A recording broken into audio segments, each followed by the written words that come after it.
लेकिन वो तो दमखम भर रहे हैं ना कि सरकार को हमने झुका दिया, हमने बिल जो है रोक स्टे लगवा दी, हम ही हैं जो इस देश को चला रहे हैं। आप कहने के लिए 3% है, लेकिन हम ही हैं प्रबुद्ध वर्ग के लोग जो देश को चला रहे हैं। बिल्कुल, यही तो चला देश, तभी तो देश गर्त में जा रहा है, तभी तो देश गड्ढे में जा रहा है, तभी तो बेटियों पर इतने अन्याय और अत्याचार हो रहे हैं, तभी तो रोज दलितों और अल्पसंख्यकों को मॉब लिंचिंग के जरिए मार दिया जा रहा है, तभी तो पायल और ये क्या जो रोहित वेमुला जैसे बच्चे आत्महत्या करने को मजबूर हो रहे हैं। वही लोग तो चला रहे हैं। ये अगर और 5 साल रहे तो इन्होंने शिक्षा को नई शिक्षा नीति के तहत इन्होंने इस तरह की नीतियाँ लाई हैं कि लाखों तो स्कूल बंद हो गए हैं, सिलेबस को बर्बाद कर दिया है, सिलेबस को केवल एक विचारधारा विशेष का एजेंडा बना दिया है। नमस्कार, मैं प्रियंका इस वक्त दिल्ली के जंतर मंतर पे हूँ। यहाँ तमाम शिक्षकों का प्रदर्शन चल रहा है और मेरे साथ शारदा दीक्षित मैम हैं जो खुद एक स्कूल की प्रिंसिपल रह चुकी हैं।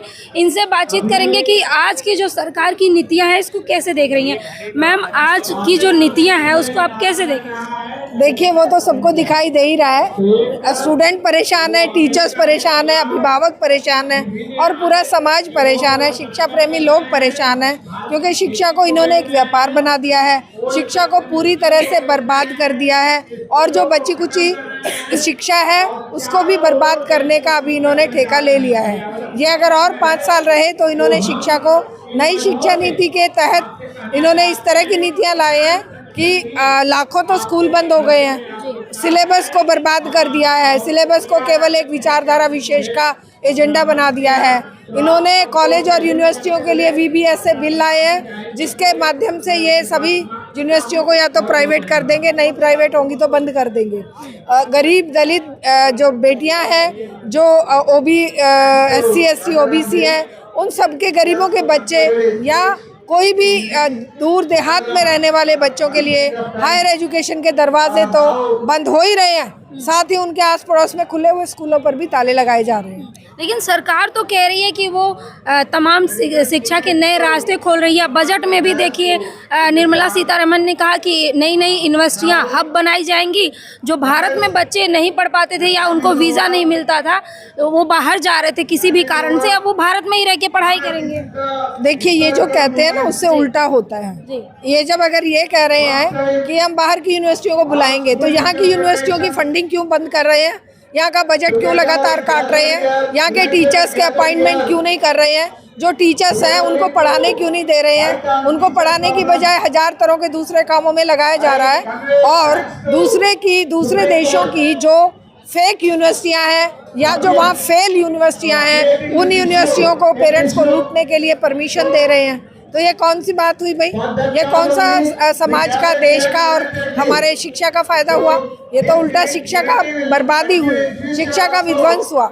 और हमारे All India Civil Education Committee लंबे समय से इन बातों को लेकर लड़ाई लड़ रही है कि शिक्षा कोई कमोडिटी नहीं है, शिक्षा को आपने कहीं फैक्ट्री में पैदा नहीं करा है। ये शिक्षा एक पीढ़ी से दूसरी पीढ़ी को हस्तांतरित ज्ञान है। आदि मानव के काल से लेकर अभी तक एक पीढ़ी ने दूसरी पीढ़ी को जो ज्ञान हस्तांतरित किया, चाहे वो ज्ञान विज्ञान की शिक्षा थी, चाहे नैतिकता थी, चाहे वो मानव निर्माण, चरित्र निर्माण और व्यक्तित्व निर्माण की प्रक्रिया थी, शिक्षा इसी का आधार थी। और आज इन्होंने शिक्षा को सेक्युलर की जगह कम्युनल बनाने का ठेका ले लिया है, साइंटिफिक की जगह ये उसको अंधता की ओर मोड़ रहे हैं और डेमोक्रेटिक की बजाय ये तानाशाह पूर्ण तरीके से शिक्षा के संस्थानों पर कब्जा करने का प्रयास कर रहे हैं। इसी बीच मैम UGC का जो एक्ट आया है, कानून आया, उसको आप कैसे देख रही हैं? क्योंकि सरकार तमाम एक सवर्ण कैटेगरी है, समाज है जो प्रधानमंत्री मोदी तक को गाली दे दिया, तेलिया तेलिया कह के।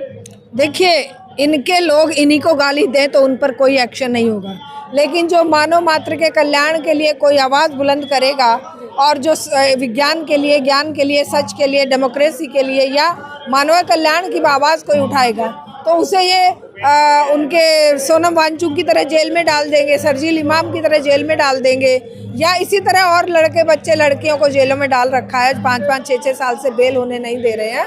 तो इनका ये जो तरीका है ये मानवता के खिलाफ है, शिक्षा के खिलाफ है, देश के खिलाफ है, देश और समाज के खिलाफ है। क्योंकि जब देश ही नहीं बचेगा, जब ये ऐसे ऐसे कानून लाएंगे जिनसे कि अगर मान लो एक गाइडलाइन यूजीसी की आ गई कि भाई हम जो बच्चों पर अन्याय अत्याचार हो रहे हैं, जो कैंपसेस में किसी को मतलब गलत तरीके से प्रताड़ित किया जाता है, तो उसकी सुरक्षा के लिए हम प्रयास करेंगे। अब ये उन प्रयासों को ही अपने खिलाफ काम मानकर दिल तो नहीं कर रहा था सरकार का, ये तो ज़बरदस्ती सुप्रीम कोर्ट की गाइडलाइन के अकॉर्डिंग लाना पड़ा। अब लाना पड़ा तो उससे पीछा कैसे छुड़ाएं?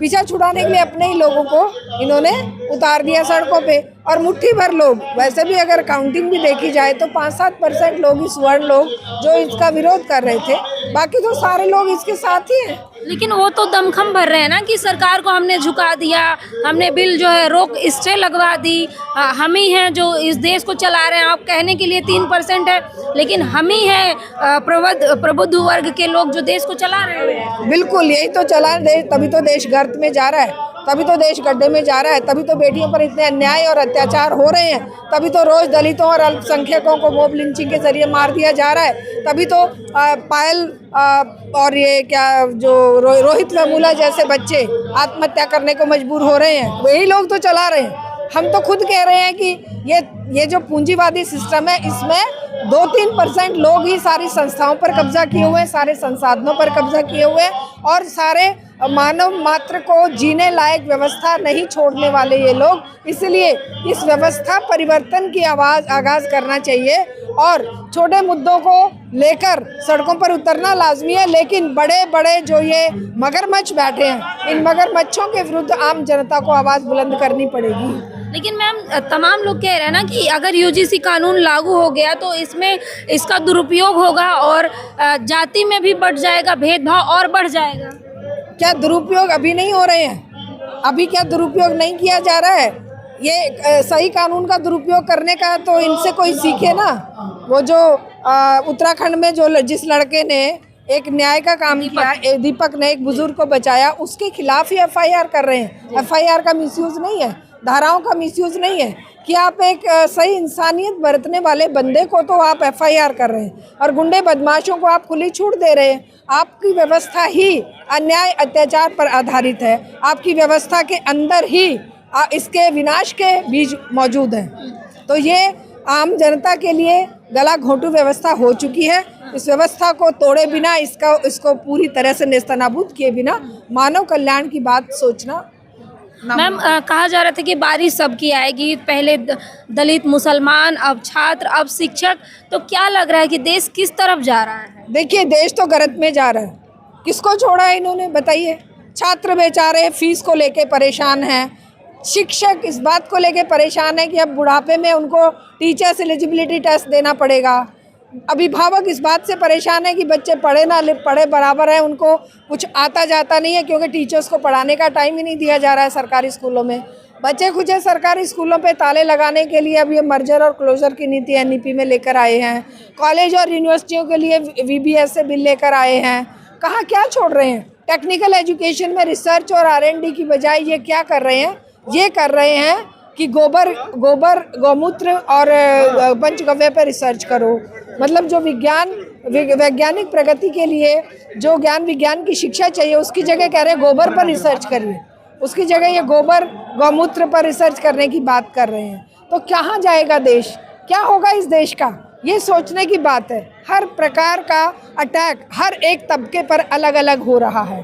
तो क्या ये मुट्ठी भर लोग, 1-2% लोग सत्ता में जो बैठे हैं, चाहे आप उन्हें ये जो अडानी, अंबानी, गोयंका, सिंघानिया, बजाज, मित्तल, जिंदल के सेवक कह लीजिए, चाहे इनको आप स्वर्ण कह लीजिए, असल बात तो व्यवस्था किनके हाथों में है उस बात की है। और व्यवस्था आज पूंजी के हाथ में है और पूंजी पर जिनका कब्जा है, उस कब्जे को छुड़वाए बिना इस पूंजी पर पूरे संपूर्ण समाज का बराबर हक है। शिक्षा पर सबका बराबर हक है।